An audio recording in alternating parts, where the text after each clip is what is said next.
Kremlin है वो ये कह रहा है प्यूटिन की जानिब से कि हम भी पीस टॉक्स करने के लिए तैयार हैं, और दोनों ममालिक ने जो है वो पीस टॉक्स करने पर रजामंदी जाहिर कर दी है। जी हाँ, दोनों ममालिक यूक्रेन और रशिया अब तुर्की में तीसरे राउंड में जाएंगे पीस टॉक्स में। और ये जो पीस टॉक्स हैं, ये अमन की टॉक्स जो हैं रशिया और यूक्रेन के दरमियान जो है, ये अब इस हफ्ते जो है वो ज़ेर पजील होंगी। होने वाले 2 या 3 दिन में ये पीस टॉक्स शुरू हो जाएंगी, और हमने देखना होगा कि इस पीस टॉक्स में क्या होता है। क्या यूक्रेन और रशिया इस साल के आखिर तक किसी ना किसी टर्म्स पे सीज फायर कर लेते हैं, या जंग मुकम्मल तौर पे ख़त्म कर लेते हैं। तो there are lot of scenarios, और मैं उन सिनेरियोज़ पे आप लोगों से बात करूंगा। और बहुत सारे लोग पुरुमीद भी हैं कि अब रशिया जो है वो इस जंग को रोकने की पूरी कोशिश करेगा। मैं ये इसलिए कह रहा हूँ क्योंकि जब से सदर ट्रंप ने सदर पुतिन पे प्रेशर डाला है, तब से सदर जो पुतिन है वो इस चीज़ को समझ चुके हैं कि अगर मैंने ज़्यादा बात ना मानी सदर ट्रंप की, तो फिर मुझ पर सैंक्शंस भी लग सकती हैं और मेरे खिलाफ अमेरिका और बड़े एक्शन ले सकता है। याद रहे, अमेरिका ने अपने पेट्रियट एयर डिफेंस सिस्टम जो है वो ऑलरेडी यूक्रेन में भिजवाना शुरू कर दी हैं, जिससे यूक्रेन का दिफा मजबूत हो गया है। और अमेरिका ने यह भी कहा है कि हम ऑफेंसिव वेपन्स भी देंगे यूक्रेन को, जिसमें टॉमाहाक क्रूज मिसाइल्स और बाकी जो है वो ऑफेंसिव वेपन्स हो सकते हैं। तो रूस पे भी प्रेशर है, यूक्रेन पे भी प्रेशर है। देखते हैं कि इस वॉर ऑफ प्रेशर में जो है वो किसकी कामयाबी होती है, या जो है वो अमन की होती है, और दोनों ममालिक जो है इस जंग को ख़त्म करने में कामयाब होते हैं।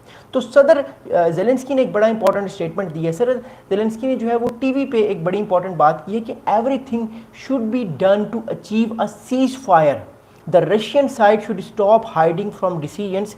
He expressed readiness to direct talks with Vladimir Putin. अच्छा, आप देखिए सदर ज़ेलेंस्की की जो टोन है, हमने देखा है अप्रैल में जब पूरी दुनिया के सामने, अरबों लोगों के सामने, जब ओवल ऑफिस में सदर ट्रंप ने बेइज्जती की थी सदर ज़ेलेंस्की की, तब से सदर ज़ेलेंस्की की जो टोन है, उस टोन के अंदर एक तरह से हमें पॉजिटिविटी नज़र आ रही है। अब सदर ज़ेलेंस्की ये भी कह रहे हैं कि लैंड से ज़्यादा लोग इंपॉर्टेंट हैं। सदर ज़ेलेंस्की ये भी कह रहे हैं कि हम जंग को ख़त्म करना चाहते हैं। इससे एक चीज़ हम लोगों के सामने मंजर यहाँ पर आ रही है कि सदर ज़ेलेंस्की को जब से अमेरिका ने टाइट किया है, उनको जो है वो एक तरह से उनको डांटा है, धमकाया है कि अगर आप जंग ख़त्म नहीं करेंगे तो सदर ट्रंप आपका साथ नहीं देंगे। और आप लोगों को पता है सदर ट्रंप जो है वो बहुत ज़्यादा शेडी हैं, वो जो बात भी होती है वो स्ट्रेट फॉरवर्ड दुनिया के सामने कर देते हैं, जिससे जो है वो कई बार लीडर्स एम्बैरस भी होते हैं। लेकिन सदर ट्रंप को उससे कोई परवाह नहीं, क्योंकि वो दुनिया के बहुत ताकतवर मुल्क के सदर हैं। आपको याद होगा अप्रैल के महीने में जब ओवल ऑफिस में ज़ेलेंस्की की बेइज्जती की पूरी दुनिया के सामने, तो ज़ेलेंस्की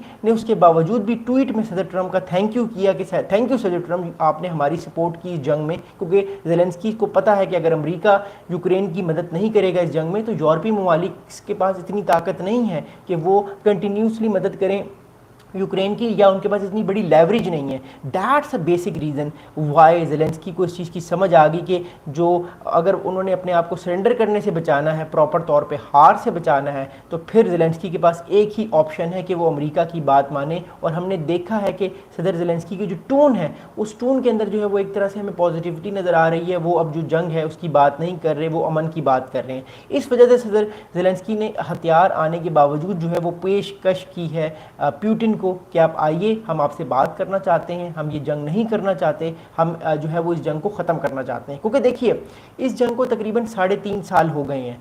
आफ्टर 3.5 ईयर्स ये जंग जो है वो अभी तक फ्रोज़न है। ना रशिया को पूरा रशिया यूक्रेन फतह कर सका है, ना यूक्रेन अपना लिया हुआ हिस्सा, जो रशिया ने यूक्रेन का हिस्सा लिया था, कैप्चर किया था, वो हिस्सा जो है वो उसने अभी तक जो है वो वापस किया है यूक्रेन को। तो एक तरह से कशीदगी बढ़ती जा रही है। कभी यूक्रेन रशिया पे हमले करता है, कभी रशिया यूक्रेन पे हमले करता है। कल भी यूक्रेन ने ड्रोन से हमले किए रूस पे, और आज रूस ने फिर हमले किए यूक्रेन पे। तो ये जंग जो है ड्रोन वॉरफेयर ये जारी है। फिर बॉर्डर पे वॉर जारी है, टैंक्स की जंगें जारी हैं, एयर स्ट्राइक्स दोनों एक दूसरे के खिलाफ कर रहे हैं। तो मामलात बड़े पेचीदा हैं स्ट्रेटेजिक लेवल पे, पॉलिटिकल लेवल पे और मिलिट्री लेवल पे, जिससे जो आम लोग हैं उनको बहुत ज़्यादा जानी और माली नुकसान हो रहा है। But at the end of the day it is also very important हम सबके लिए समझना ये है कि आने वाले दिनों में ये जो पीस टॉक्स होने जा रही हैं तुर्किया में दोनों ममालिक के दरमियान इस हफ्ते, इससे ये हमें अंदाज़ा हो जाएगा कि क्या दोनों ममालिक वाकई इस जंग को रुकवाना चाहते हैं या दोनों ममालिक इस जंग को कंटिन्यू करना चाहते हैं। क्योंकि जो रूस है उसके भी कुछ ऑब्जेक्टिव्स हैं, वो अपने ऑब्जेक्टिव्स पूरे करना चाहता है इस जंग में, और यूक्रेन के भी कुछ ऑब्जेक्टिव्स हैं। मैं अब आने वाले वक्त में आप लोगों से ऑब्जेक्टिव्स भी शेयर करूँगा कि क्या क्या ऑब्जेक्टिव्स हैं। आगे जो है वो एक बड़ा इंपॉर्टेंट स्टेटमेंट है, वो ये है कि a meeting at the leadership level is needed to truly ensure peace, lasting peace. अच्छा, अब इंपॉर्टेंट